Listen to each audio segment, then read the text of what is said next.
camp alone often, always have, ever since I was a teenager.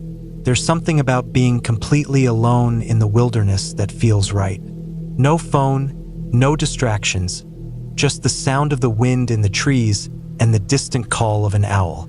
That's why I had picked this spot, deep in the Appalachian Mountains, miles away from the nearest town. I had hiked in about 10 miles from the last dirt road, leaving my truck behind in a small pull-off. The trail was barely a trail, just an overgrown deer path winding through dense underbrush and towering oaks. It wasn't a popular spot, which was exactly why I chose it. By the time I found a good clearing, the sun was already dipping behind the ridgeline. I set up my tent quickly, stacking some firewood before darkness fell. The nearest water source was a small creek about 50 yards away, its trickling sound barely audible over the rustling leaves.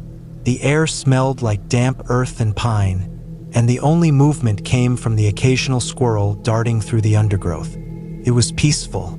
As night settled in, I built a fire and cooked a simple meal, just beans and rice. The woods were alive with the usual nighttime sounds. Chirping insects, the distant hoot of an owl, the rustling of small animals in the leaves. It was the kind of quiet that made you feel like the only person in the world.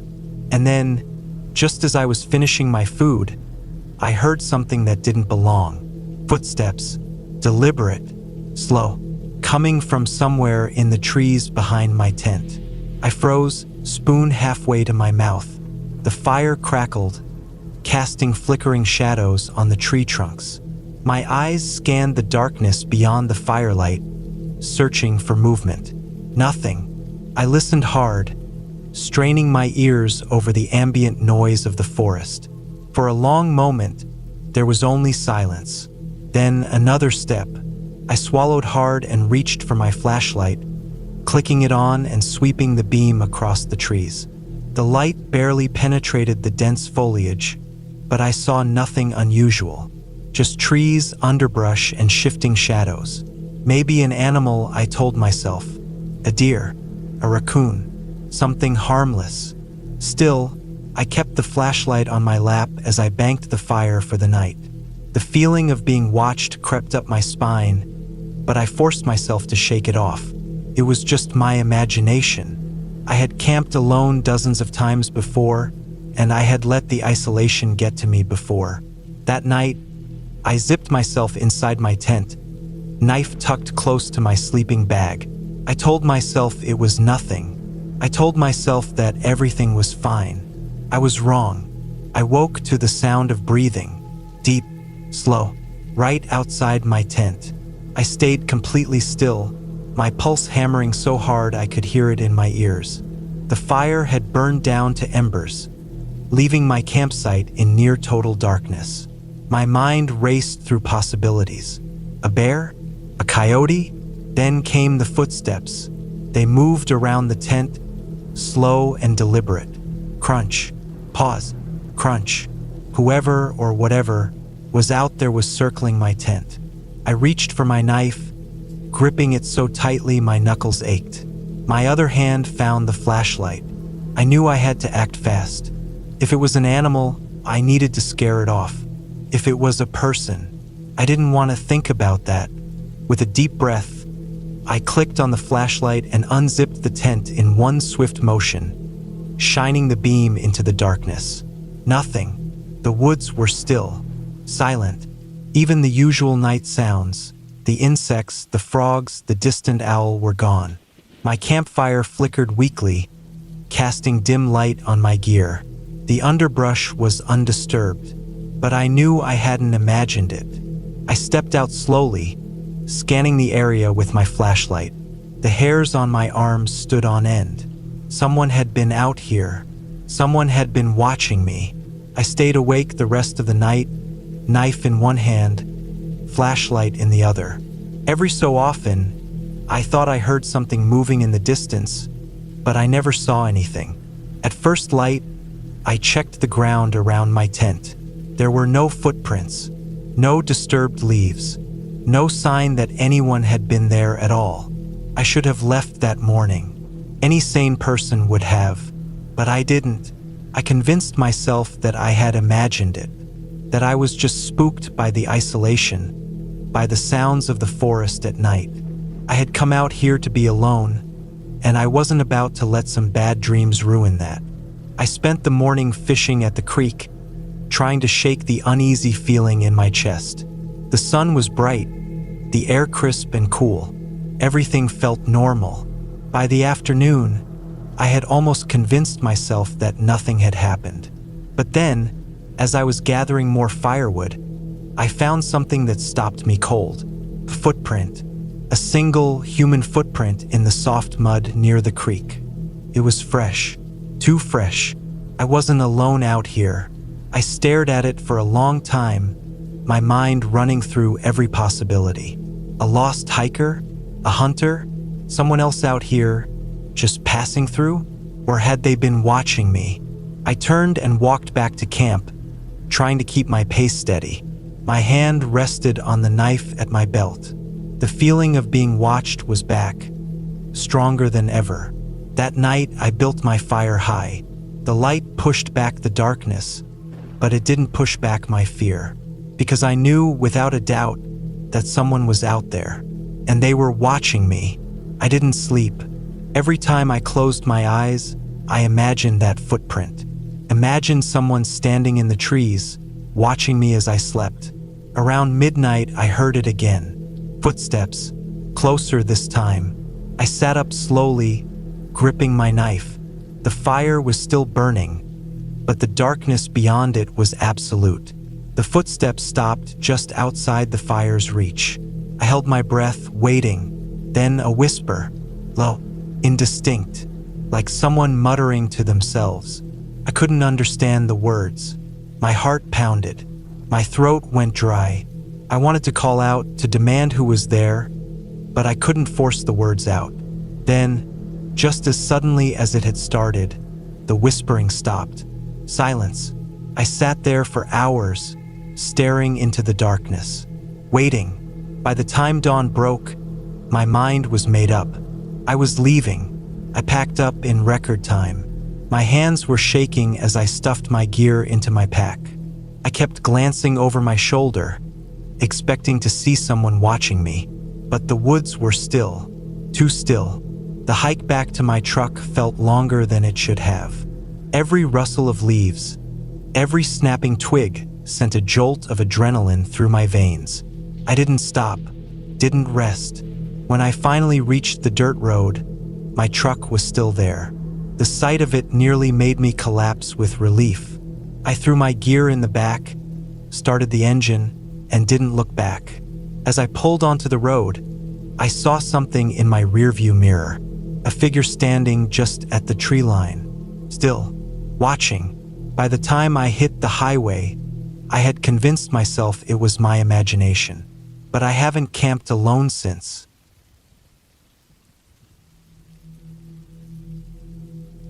I don't go camping anymore, not after what happened that night. It was supposed to be a simple weekend trip, just me and my friend Daniel, getting away from everything for a while. We had been planning it for weeks, picking a remote spot deep in the woods. Daniel was the one who suggested it. He'd heard about an old logging road that led to a secluded clearing, miles from any official campsites. No crowds, no noise. Just nature. It sounded perfect. We left on a Friday morning, driving Daniel's truck for nearly 4 hours. The last hour spent bouncing along a narrow dirt road. The deeper we went, the rougher the road got. Tall pines closed in around us, their branches thick and tangled, blocking most of the sunlight. It was the kind of place where you wouldn't just stumble upon someone else's campsite. After a while, the road all but disappeared, swallowed by the undergrowth. Daniel killed the engine. "This is as far as we go," he said, grabbing his pack. We hiked the rest of the way, cutting through the brush. The only sounds are boots crunching on dry leaves and the occasional snap of a twig underfoot. The air smelled like pine and damp earth. It was late afternoon when we finally reached the clearing, a wide, flat patch of ground surrounded by trees. A good spot for a tent. Daniel grinned. Told you it'd be perfect. We set up camp. 2 tents side by side. A small fire pit. We gathered some wood, started a fire, and cooked dinner as the sun dipped below the trees. It was quiet out there, the kind of silence that makes you hyper-aware of every rustling leaf, every distant crack of a branch. I remember thinking how peaceful it was. I remember feeling safe. I didn't know that by morning, Daniel would be gone, and it would be like he had never been there at all. I woke up sometime in the night, the fire just glowing embers. The air was cold. For a moment, I just lay there listening. Something had pulled me from sleep, but I wasn't sure what. Then I heard it, rustling. Not the wind, not an animal, something moving outside. I held my breath. The sound was faint, like someone carefully stepping through the undergrowth. I turned my head toward Daniel's tent. It was dark and silent. "Daniel," I whispered. No response. I fumbled for my flashlight, my hands clumsy from sleep. Clicking it on, I unzipped my tent and poked my head out. The beam of light cut through the darkness, illuminating the trees beyond the clearing.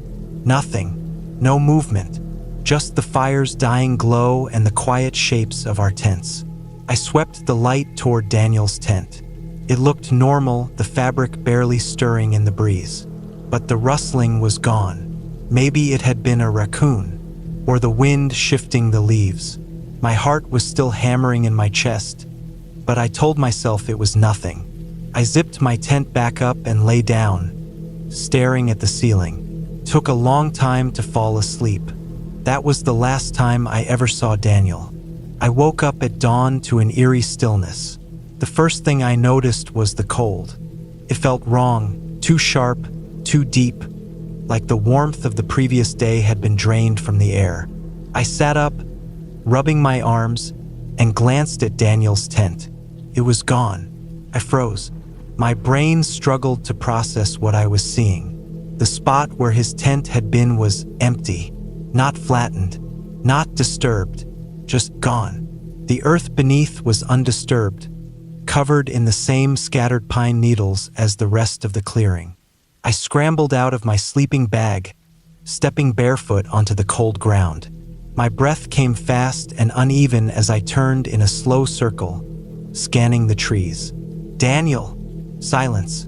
I walked to where his tent had been and crouched down, running my fingers over the dirt. There were no stakes left behind. No footprints. No sign that anything had ever been there. I stood up too fast, my head spinning. My mind raced for explanations. Maybe he had packed up early, but why would he take his tent and leave without waking me? I checked where we had stacked our firewood. The pile was untouched. His backpack was missing, too. I went to where we had parked the truck, heart pounding. It was still there, the keys in the center console just where we had left them. Daniel wouldn't have left without his truck. Something was wrong. I spent the next hour searching, my stomach twisting tighter with each passing minute.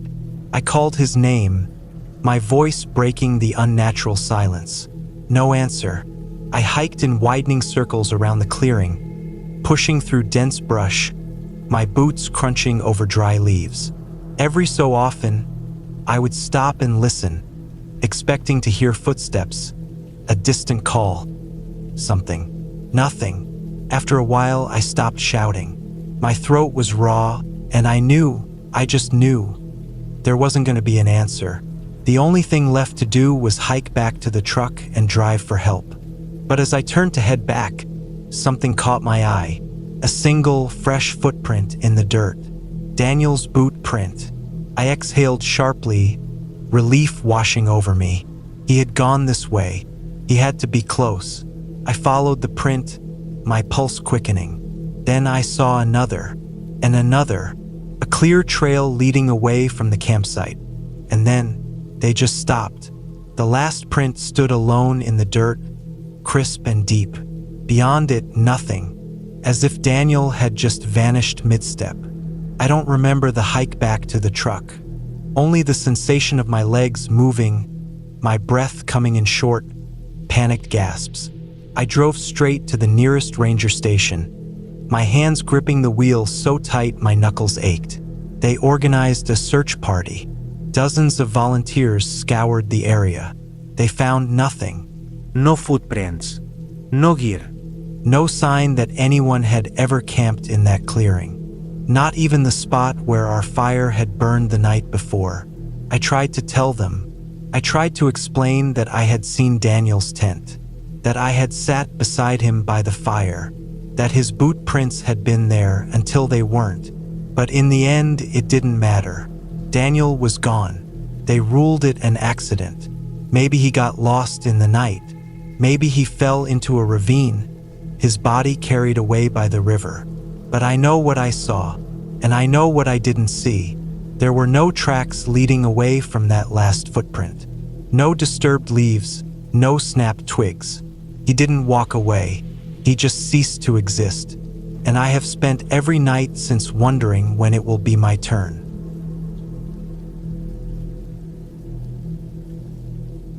Camping alone in the Mojave Desert is an experience unlike any other. The vast emptiness, the silence that stretches for miles, the way the stars seem impossibly bright without the interference of city lights. It all makes you feel both completely free and utterly vulnerable.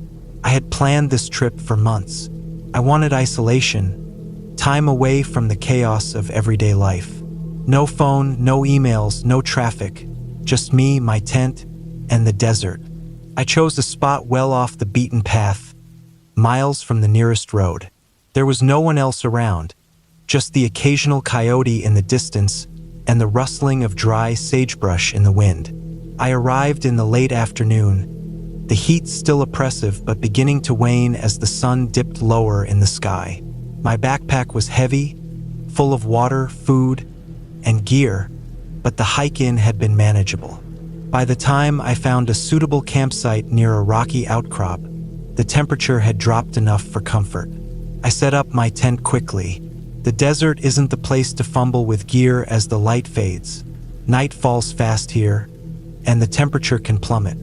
Once my small camp was ready, I gathered some dead wood for a fire, keeping an eye on the horizon. The desert at dusk is beautiful, the sky painted in shades of orange and purple, but there's always a sense of urgency in the fading light. By the time the fire was crackling, I was settled in, eating a simple meal of jerky and dried fruit. The air was cool now, the stars beginning to pierce through the last remnants of twilight. The silence was absolute. And then, around midnight, I heard it. A scream. Not an animal, a woman screaming. Came from somewhere far off, carried on the wind. High-pitched, terrified, and unmistakably human. I froze, my heart hammering in my chest. The sound sent a rush of adrenaline through me, sharp and immediate. I turned my head, trying to pinpoint the direction, but in the vastness of the desert, sound plays tricks on you. For a long moment, there was nothing. Just the crackling of my fire and the distant whisper of the wind over the sand. Then another scream, further away this time. I stood up, my body tense. The rational part of my brain tried to come up with explanations. Maybe someone was lost. Maybe it was a prank. Maybe, though unlikely, it was some kind of animal that just sounded human. I grabbed my flashlight and scanned the darkness. The beam illuminated the rocky terrain, casting long shadows, but revealed nothing. Another scream, even further. It was moving away. That should have made me feel better, but it didn't. Something about it felt wrong. The way the sound traveled, the way it seemed to pull at some deep primal fear inside me. I stayed up for hours, gripping my knife, listening, waiting, but the screams never returned. Eventually, exhaustion won out, and I crawled into my tent. Sleep didn't come easy. Every rustling bush, every distant coyote howl sent a jolt of fear through me. But nothing happened. Morning brought a sense of safety, as it always does. The sun was warm, the sky a brilliant blue, and the fear of the night felt almost ridiculous in the daylight. Almost. I packed up my gear and started the long hike back. As I walked, I kept an eye out for anything unusual, footprints, signs of a struggle, anything that could explain the sounds from the night before. I found nothing. No signs of another person, no tracks in the dust, no indication that anyone had been out there at all. Just empty desert, stretching endlessly in all directions. I never told anyone about that night. What would I say? That I heard something that shouldn't have been there? That the sound of a scream in the middle of nowhere made my blood run cold? But I still think about it, because I know what I heard, and I know I was completely, utterly alone.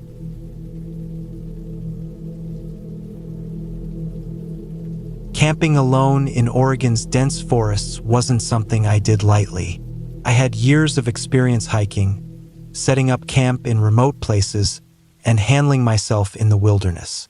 I wasn't afraid of being alone in the woods. Animals didn't bother me much. I knew how to keep food stored properly, and I carried bear spray just in case. Other people were rare this far out, and I never camped close to trails or obvious spots where someone could stumble upon me. This trip was meant to be a quiet getaway. I had spent the past month stuck in an office, staring at a screen, answering emails, and losing track of days. I needed this, just a few days of absolute solitude, away from everything.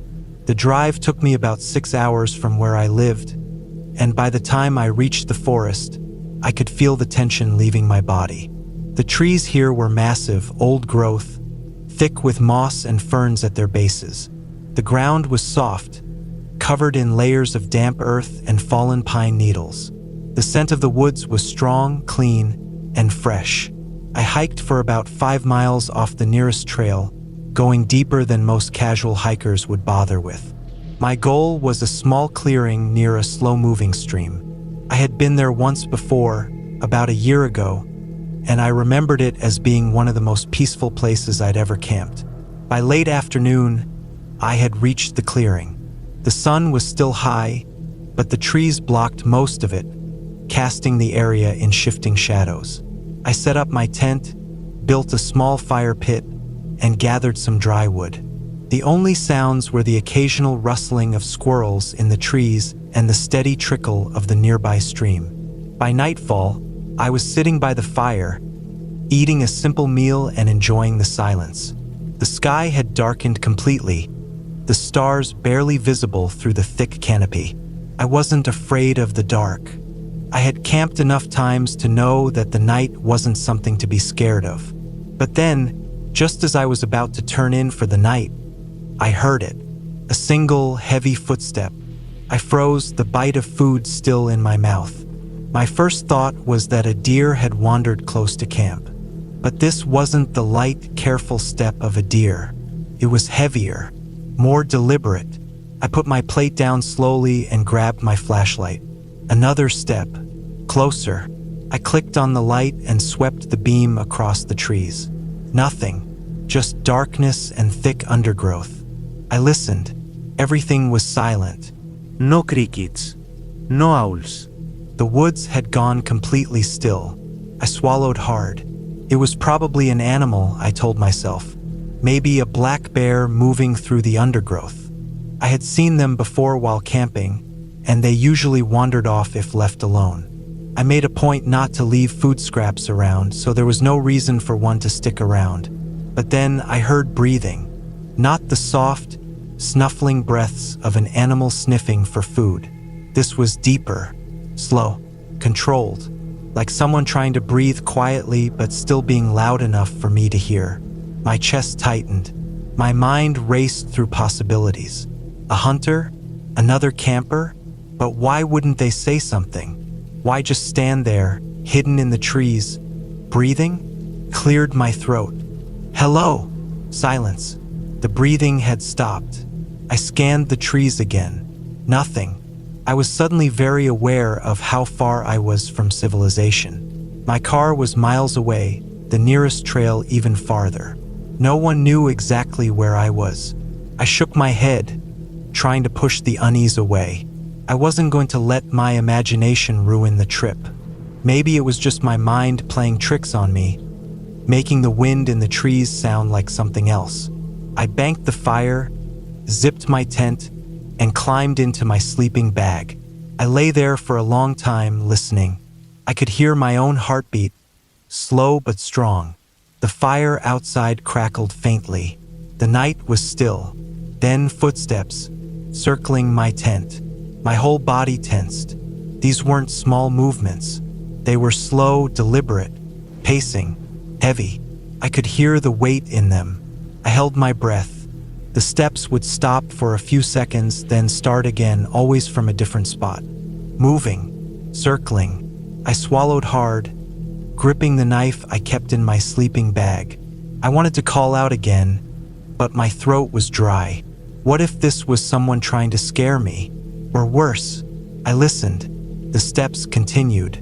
I forced myself to breathe as quietly as possible. My hand was sweating around the knife handle. The footsteps stopped. I strained my ears, waiting. A minute passed, then another. Nothing. I lay awake, unmoving, for what felt like hours. My muscles ached from how tense I was, but I didn't dare shift or make noise. Finally, as the first light of dawn began creeping through the trees, I unzipped the tent just enough to peek outside. The fire had died down to embers. The forest was still. I waited, watching, listening. No movement. No sounds. Slowly, I stepped outside. My legs were stiff from lying still for so long. I took a deep breath, scanning the ground around my tent. No footprints. The earth was soft, damp from the night air. If something had been circling my tent, there should have been tracks. But there were none. The woods stretched out in all directions, undisturbed. Nothing looked out of place. I packed up fast. I didn't eat breakfast. I didn't even sit down. Every sound made my nerves twitch. By the time I reached my car, my heart had finally slowed down. I threw my gear in the back, locked the doors, and just sat there for a long time, gripping the wheel. I told myself it had just been my mind playing tricks, but I couldn't shake the feeling that something had been there, watching, waiting, and I still don't know why I never found footprints.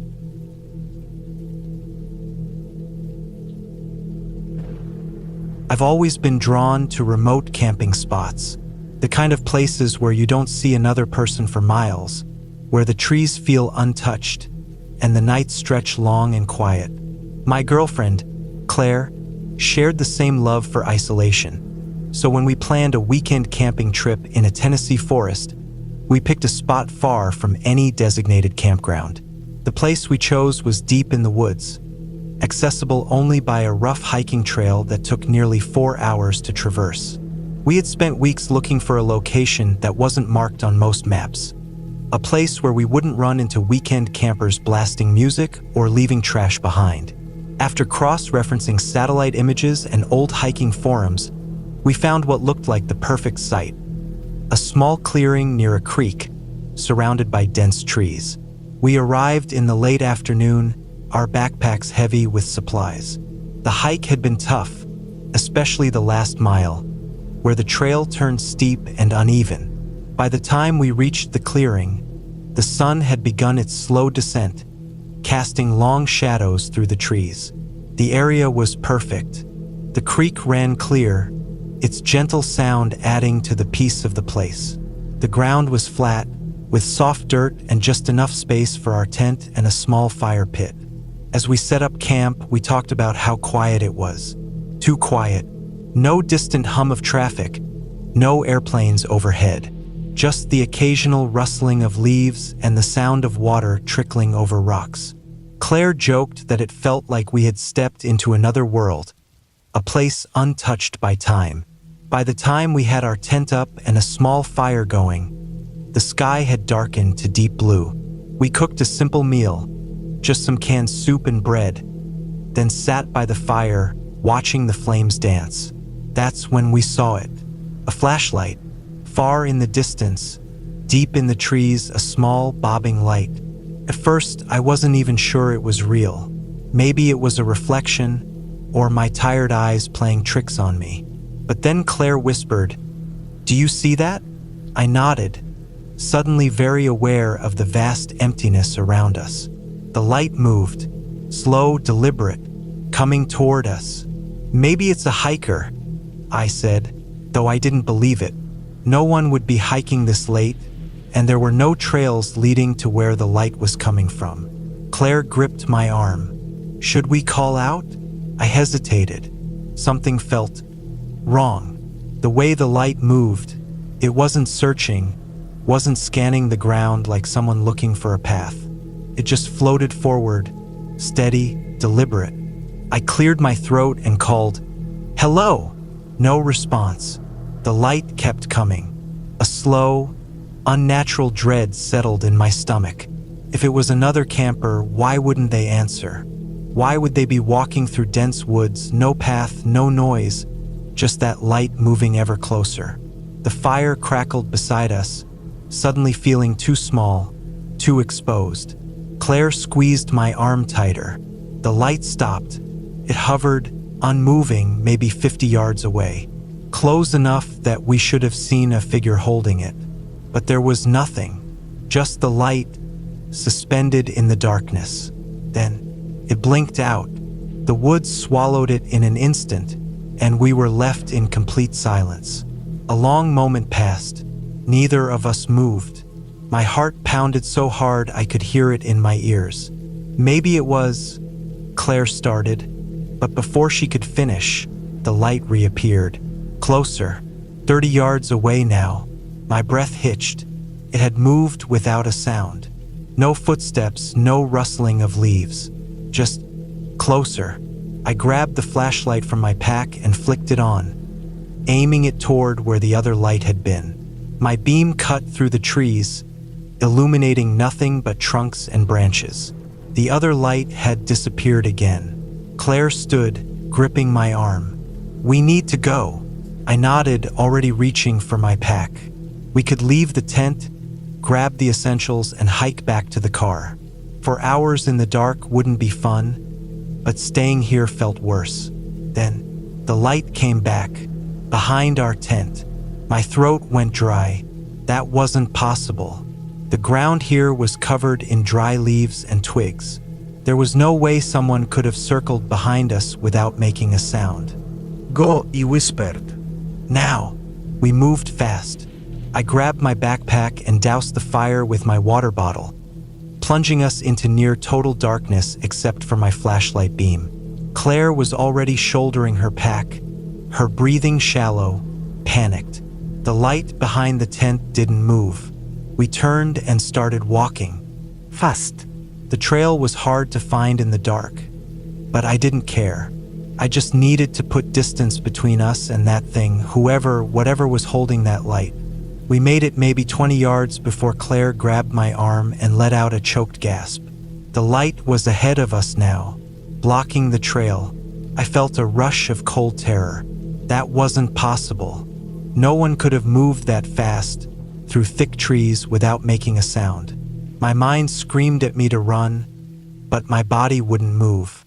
The light didn't move either. It just hovered, waiting. Then, in the crushing silence of the woods, something changed. The light tilted, like someone had tilted their head at us. Curious. That was enough. I grabbed Claire's hand and yanked her sideways, off the trail, into the trees.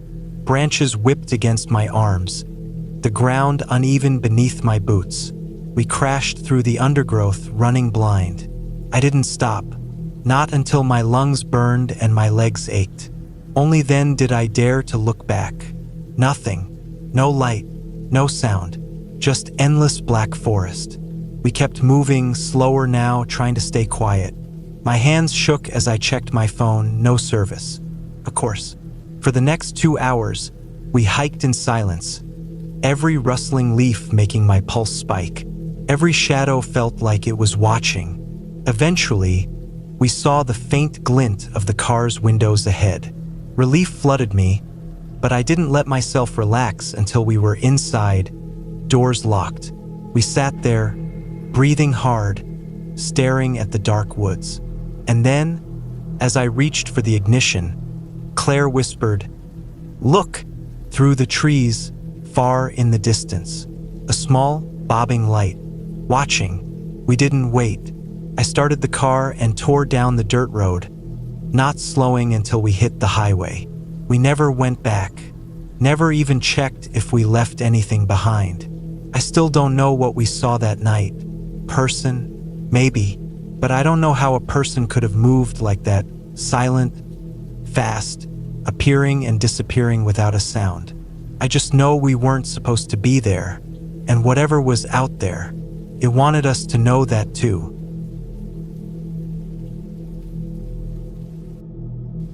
The plan was simple.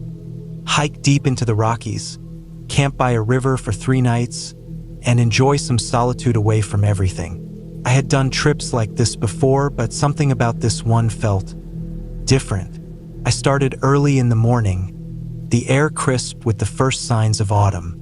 The trail was well worn, winding through dense pine forests and across narrow ridges overlooking deep valleys.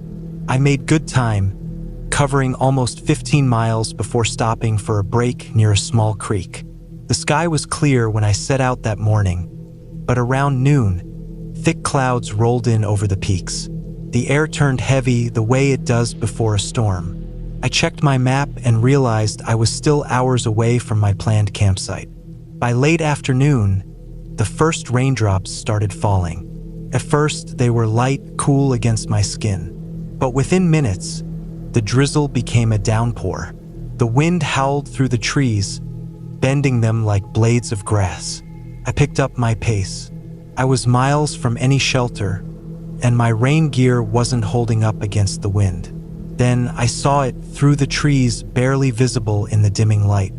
A cabin. It was old, nestled deep among the pines, its wooden frame weathered and gray. It had a sagging roof and boarded-up windows, as if it had been abandoned for years. But in that moment, it was salvation. I pushed through the underbrush and made my way to the front porch. The door was closed but not locked. Creaked as I pushed it open. Inside, the air was stale, thick with the scent of damp wood and dust. The room was small, just a single space with an old fireplace, a wooden table, and a few chairs. Sheets covered what looked like a small cot in the corner. The place had been empty for a long time. I set my pack down and checked my phone. No signal. Not surprising. The rain hammered against the roof, drowning out every other sound. I had no choice. I was staying here for the night. I unpacked my sleeping bag, set up near the fireplace, and lit my small camping stove. As I ate, the wind outside grew stronger, making the walls creak. Then something slammed against the door. I froze. The sound wasn't the wind, it was too deliberate. It was like someone had pushed against the door, testing it. I stood slowly, grabbed my flashlight, and walked to the entrance. Holding my breath, I reached out and pulled the door open. Nothing, just the storm. I shined my light outside, scanning the ground. If something or someone had been out there, there would be footprints in the wet dirt. But there were none. I stepped onto the porch, my boots sinking slightly into the mud.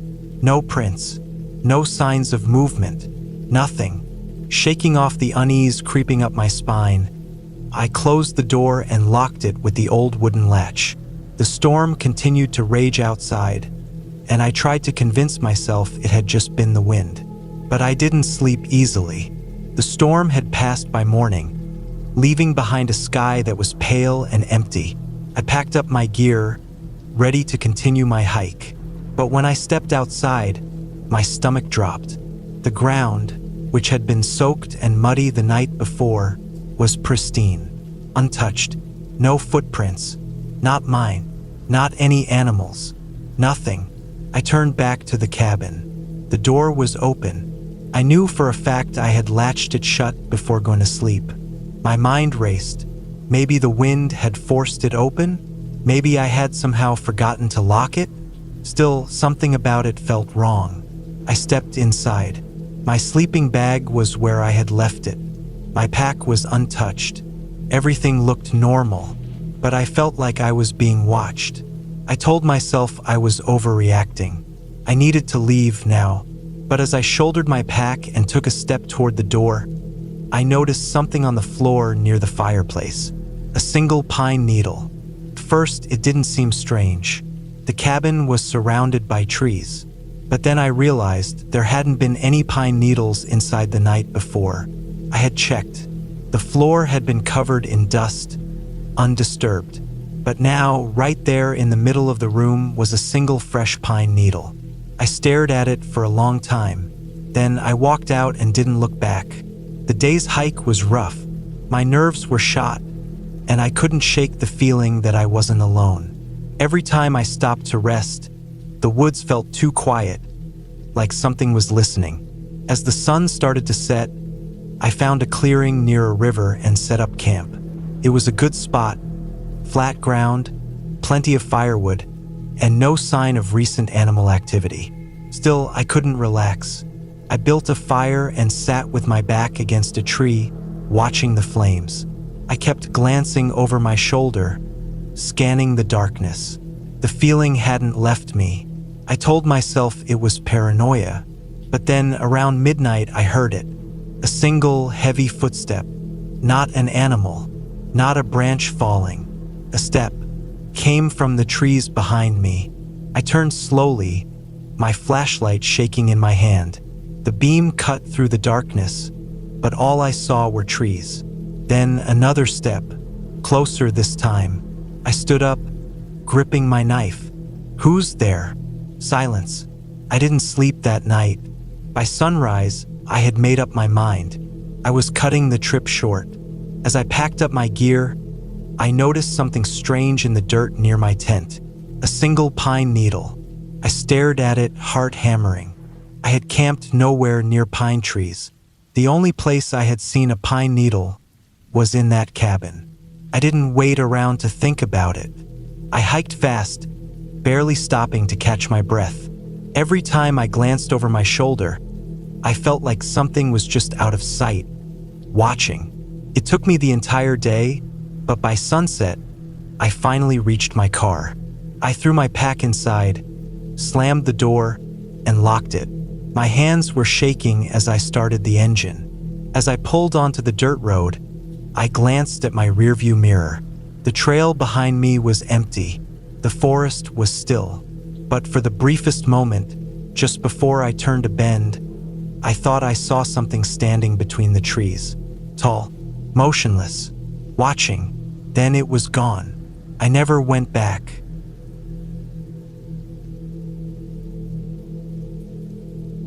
I had planned this trip for months. An isolated, high-altitude camping experience in Montana, miles from civilization. No cell service, no crowds. Just me, my gear, and the quiet of nature. The goal was to spend 3 nights by a remote alpine lake, one that few people ever visited. It wasn't on any major trails, and the only way to get there was by bushwhacking through miles of dense forest and rocky terrain. I had researched the area carefully. The lake was a small, glacial pool, nestled between 2 ridges at around 9,000 feet. The topography ensured that runoff from melting snow kept it full year-round. Satellite images confirmed it was there, its deep blue surface reflecting the sky. I left early in the morning, driving as far as the dirt roads allowed before parking at an old trailhead. From there, it was a grueling 8-hour hike through rugged wilderness, navigating by compass and GPS. I moved steadily, following the contours of the land, climbing through thick stands of pine and patches of exposed rock. By late afternoon, I reached the ridge overlooking the valley. Below, the lake shimmered in the fading sunlight.